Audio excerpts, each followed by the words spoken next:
حلقة مختلفة كابتن يوسف، وبدأت أفريقيا ولازم بقى نتكلم عن منتخبنا. منتخب مصر بكرة هيلعب أول ماتشاته قدام زيمبابوي في أول ماتش في افتتاح المجموعة. تمام، حلو الكلام. احنا في عوامل كتيرة جدا بنتكلم فيها في منتخب مصر واتحاد الكورة والكلام ده بتؤكد ان احنا البطولة دي مش بتاعتنا، وان في عشوائية، في عدم تنظيم، في اختلاف بين اللي كانوا الأجهزة الفنية في بتاع بطولة العرب. كل العوامل بتؤكد ان هي مش بتاعتك. فخلينا كده نتكلم ونقول ماتش زيمبابوي حسام حسن هيبدأ بتشكيلة عاملة ازاي. ماشي. قبل ما نبدأ بس بالتشكيلة عايز أقول حاجة، عشان في كذا حاجة ماشي بتتقال وبتضايقني بصراحة. يعني ما بحبش أسمعها، وما بحبش الواحد يحس بانبطاح قوي كده وتقليل والكلام ده كله. ليه؟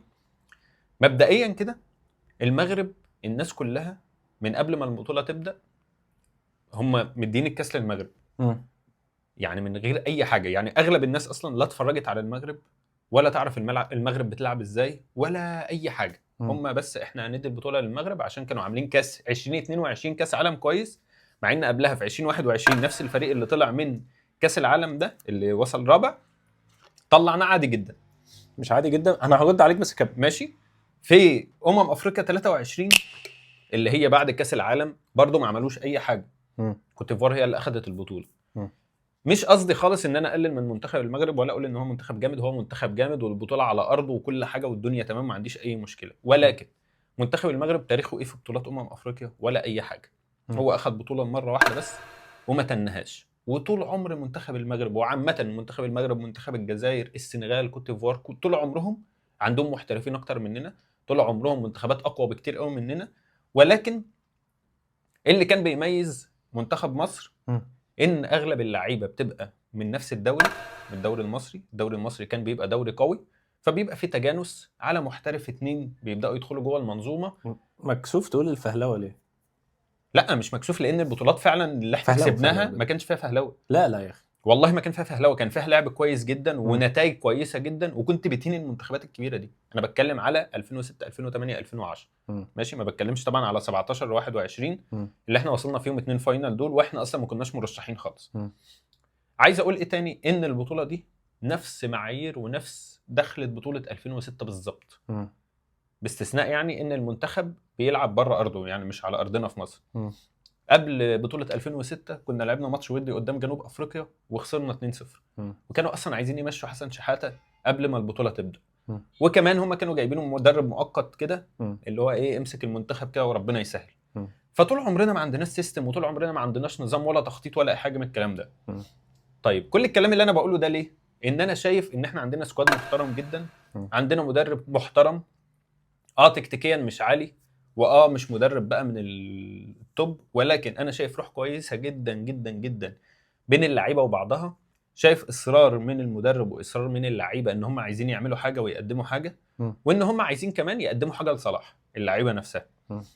انا شايف بصراحه ان خط هجومنا ونص ملعبنا من اقوى الفرق في البطوله كلها، ولكن احنا عندنا مشكله في الدفاع. خليني بس اقول لك على حاجتين انت قلتهم. انت قلت ان منتخب المغرب والناس يعني مش هقول لك ما شافتهمش، انت بتقول ما يعني المنتخب ما تشافش. منتخب المغرب انتوا بتقولوا الكلام ده على ادله ايه؟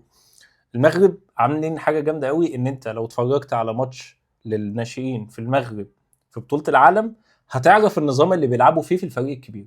سيستم واحد وكله بيتوزع على البتاع، ما فيش بقى اللي هو الجهاز الفني ده متخانق مع ده، هو سيستم متوزع على الكل، شيل ده وحط ده، ما عنديش مشكله. بس فسيستم معروف. وسيستم المغرب الناس كلها معروفه وهي تلعب ازاي، عشان كده بترشحهم، مش عشان هي بس البطوله على ارضهم وعشان كاس العالم واللعب على الماضي والكلام ده، لا هم دلوقتي كسيستم وككل حاجه جامدين جدا. ثانيا انت برضو ما تحصرش دماغك على المغرب بالبطوله، دايما بطوله افريقيا. انا مش انا فاهمك، مش حاصل على المغرب. انا بقول لك برد على الكلام اللي بيضايقني، بسمعه بيضايقني. ما هو ده الجزء برضو ان هم حاصرين البطوله على المغرب بس. منطقي علشان اسباب الانبطاح برضو وبتاع. هو يا ابني اللي وصلوك لكده، يعني هم المستوى في النازل اللي وصلك لكده، اللي هو خلاص انا بقى مش هتعشم كل مره. طيب انا خلاص المره دي ماشي، انا مثبت مشاعري جبتوا حاجه ربنا يبارك لكم هفرح معاكم وبتاع، ما جبتوش حاجه انا اصلا متوقع كده. هو انا شايف ان من اول ما حسام حسن مسك المنتخب وبجد هو عامل كل حاجه كويسه. يعني انت صعدت كاس عالم باريحيه كبيره جدا من غير ما تحس. وعلى فكره المنتخبات كانت معاك ما كانتش سهله. ماشي صعدت افريقيا برضو من غير ما تحس، مع انك اصلا قبل كده كنت بتعاني جدا في الاثنين، بتعاني معاناه شديده. وما تقوليش بقى التصفيات بتاع كاس العالم بقت اسهل ومش عارف ايه، لا في منتخبات جامده ما تاهلتش كاس عالم ماشي، بس وفي منتخبات جامده ماشي، بس في منتخبات جامده ما تاهلتش كاس عالم وفي منتخبات جامده ما تاهلتش افريقيا اصلا. يعني وانت صعدت للاثنين دول بكل اريحيه وبنتائج جوه ايجابيه وبره ايجابيه الاثنين. خلينا نقول ان هي الظروف اتجمعت مع بعض. المهم هو يعني قصدي يعني 100% كنا زمان اقوياء، بس الظروف بتاعه القرعه او طريقه التصفيات ما خدمتناش بشكل ما. وبرده ان المنتخبات كانت سهله. كاب فيردي اللي انت اتعادلت معاها بالفريق الثاني في بطوله افريقيا، انت اخدتها رايح جاي في التصفيات. ماشي، فما تقنعنيش ان فريق او منتخب عمل كده وكسب كل ماتشاته. مقتنع 100% ان هو فريق وحش. ماشي. لا هو فريق كويس. احنا بقى عندنا اعتراض على ايه؟ على طريقه اللعب. معلش بقى، كوبر وكيروش اللي هم الاثنين وصلوا فاينل افريقيا كانوا بيلعبوا ازاي؟ واحنا كنا بنلعب كوره اصلا؟ احنا كنا بندافع كل الماتشات، بندافع نلعب على المرتده، صلاح يجري مش عارف ايه، طب نوصل بلانتيات يعني نكسب بلانتيات. اللي انت عايز تقوله ان اللي انا عايز 2006 2008 2010 10 بالظبط، واداء تحفه. دلوقتي اللعيبه اللي معانا يا جماعه هي هتلعب كره دفاعيه لان مفيش.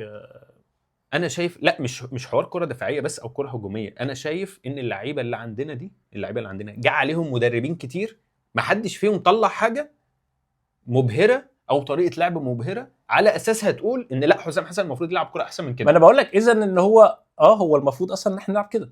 يعني المفروض اصلا ده يعني احنا اللي نغير فكرنا عن ان هو لازم تيكي تاكا وكره ممتعه وبتاع ومش عارف ايه، عن اللي احنا كنا متخيلين. بالظبط، لان اللي احنا اتعودنا عليه من جيل حسن مش هيتكرر تاني. كان طفره. مش ده العادي في مصر.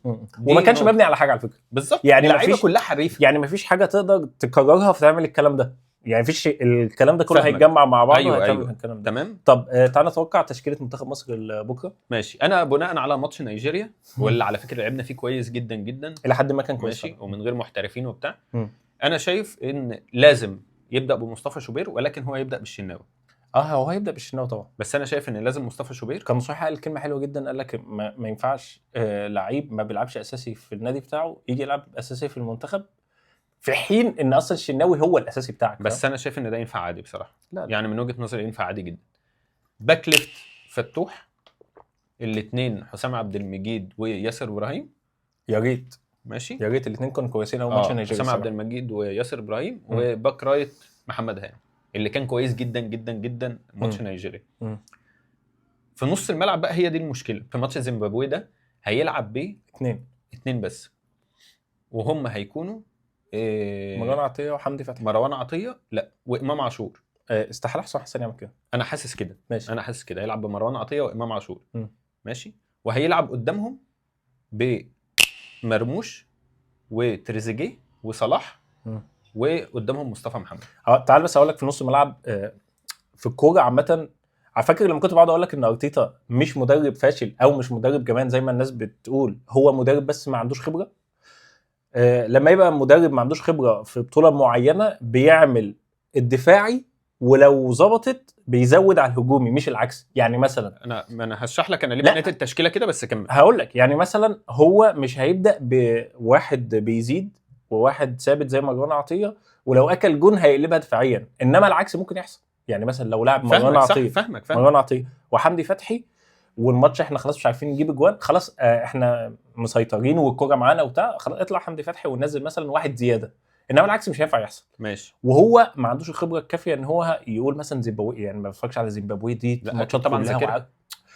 قصدي ان هو يعني مش فرقه بنشوفها كل يوم فعارفين طريقه لعبها وعارفين كل حاجه. ماشي، ده احنا انما هو كمدرب مذاكرها الى حد معين. لا طبعا دايما اكيد اتفرج عليها في التصفيات. لا في البطولات الافريقيه دايما بيبقى فيه مفاجآت دايما. ماشي، بس انا بقول لك انا شايف ان بدماغ حسام حسن والفكر اللي هو لعب في التصفيات، لا والفكر اللي هو لعب في التصفيات هو بيلعب هجومي اكتر من دفاعي قدام منتخبات انا هركبها. حمدي فتحي مش اللي هو بيدافع يعني اللي هو ثابت زي مروان عطيه. يعني مش هقول لك كورته حلوه 100% لا، بس هو بيعرف يزيد. يعني لو الكوره مثلا في زياده هجوميه ومروان عطيه ثابت، هو مش هيبقى كارثي. يعني لو كره تتحط بالدماغ هيحطها حلو، لو كره ماشي. تتشاط هتتشاط حلو. ماشي فهو ماشي. مش هقول لك ان هو سيء جدا هجوميا، فانت لو عايز تستخدمه هجوميا تعرف تستخدمه هجوميا. ماشي، بس انا وجهة نظري انا شايف ان هو يلعب بستة مروان عطية وثمانيتين تريزيجيه وامام عاشور، وقدامهم صلاح ومرموش ومصطفى. ده انا دي حاجة انا يعني شايف ان دي اقرب حاجة للي هو ممكن يلعب بيه بصراحة. طيب. من وجهة نظري قدام طيب. زيمبابوي بالذات، طب خليك معايا، عشان يركب الفريق من اول الماتش. خليك معايا. طيب وخصوصا معلش ان امام عاشور دفاعيا كويس، يعني ممكن عادي يسقط جنب مروان عطية عادي، مفيش اي مشكلة. فاهمك فاهم. طب خليك مثلا نقول السيناريو اللي هو مثبته قول في انت كل وجهة الماتشات. نظرك، انا بقول لك قول وجهة السيناريو اللي نظرك. هو مثبته في كل الماتشات اللي هو مروان عطيه وحمدي فتحي، التالت بتاعهم هيبقى مين؟ زيزو ولا امام عاشور؟ امام طبعا، ما إمام. ينفعش تلعب من غير امام. ماشي، من امام وجهة عاشور نظري يعني. قدامهم. يبقى كده الثلاثه اللي قدام صلاح بص صلاح ومرموش ومصطفى دي اعتقد ان هي مش هتتغير. يعني تريزيجيه مش هيبدا البطوله. ما هو لو لعب بالطريقه اللي انت بتقول عليها دي ممكن تريزيجيه ما يبداش عادي. خلينا ننهي بصلاح. توقعاتك ايه لصلاح اداؤه في البطوله؟ هيبقى اون فاير من وجهه نظري يعني. القعده دي مش هتاثر عليه لا بالسلب لا لا ولا خالص. هتاثر عليه بالايجاب؟ لا بالايجاب. بجد والله. بالايجاب والله. اصل دي حاسس ان دي اول مره. اصل خد بالك ماتش برايتون لما نزل كان كويس جدا، كان وحش. كان كويس جدا كان فعلا. وحش. وعلى فكره دي خدمته جدا، يعني كويس ان هو نزل واثبت ان هو انا مم. تمام يعني فاهم. وانا اصلا عايز اقول لك ان انا مرشح مصر ان هي تاخد البطوله، ومش انت عاطفي يا باشا. ماشي انا عاطفي بس عندي اسباب يعني. انا شايف ان مصر لا هو بص، مرشحه للبطوله عادي. ورقه وقلم وحسابات يا وتوقعات. ابني مفيش بطوله في العالم وأداءات. بتحسب ورقه وقلم. لا بتبقى فيه الورقه وقلم اللي هو جاهزيه، انسجام. لا قصدي مش ما هو انا هتقعد دلوقتي تحسبها كده. بطوله مجمعه، مش معناها ان اقوى فريق في البطوله هو اللي هيكسبها. يا اسطى انا بقول لك ورقه وقلم المفروض اللي يحصل. ما هو انا بقول لك مفيش. يعني يا اسطى الاهلي المفروض ده يعني الاهلي المفروض لما يدخل بطوله الدوري ينافس. اقول لك هو اللي هيكسب، ما كله بيقول هو اللي يكسب. ماشي فاهم؟ لا هو داخل بطوله افريقيا مثلا، الاهلي المفروض ينافس والمفروض يبقى مرشح للقب وبيكسبها. خسر بقى. لا بقول لك يعني منطقي عادي ان يبقى في فرقه كويسه اقول لك هي ماشي ايوه منطقي ان فرقه بس مش بقول كفر ان يعني. بس مش بقول ان مثلا المغرب قويه والسنغال قويه يبقى دول اللي هيلعبوا بعض في النهائي. لا طبعا مفيش حاجه كده. لو قلت كده مش هدخل النار يعني. ما هو محدش هيدخل النار لو قال اي حاجه. لو انت قلت جزر القمر هتاخد البطوله مش هتدخل النار برضه عادي. لا قصدي مش هبقى مجنون. لا مش تبقى مجنون، بس انا بقول لك بناء حتى على النسخ اللي قبل كده مفيش ولا نسخه حد كان متوقع طرفين النهائي صح غير غير بطوله السنغال بس. قال لك السنغال هي اللي هتاخد البطوله، وفعلا السنغال اخذت البطوله ومصر كان ممكن تاخدها عادي. ماشي. في 2017 ما حدش رشح مصر. في 2023 ما حدش قال اصلا ان كوت ديفوار ممكن تعدي بعد الدور ال16 بعد ما تاهلوا اصلا ومشوا المدرب وهم اللي اخذوا البطوله في الاخر. فهي اصلا يعني البطوله دي ما فيش اي ثوابت فيها يعني. توقعك ايه الماتش بس الاول؟ بص انا متعود على حسام حسن في المصري، يعني دي بقى حاجه على جنب. يعني سيبك بقى من الناس كلها اللي هي عماله اخلص تتكلم. توقع الماتش ايه يا ابني ما احنا بنتكلم عادي. تقعد تقول لي متعود على حسام حسن.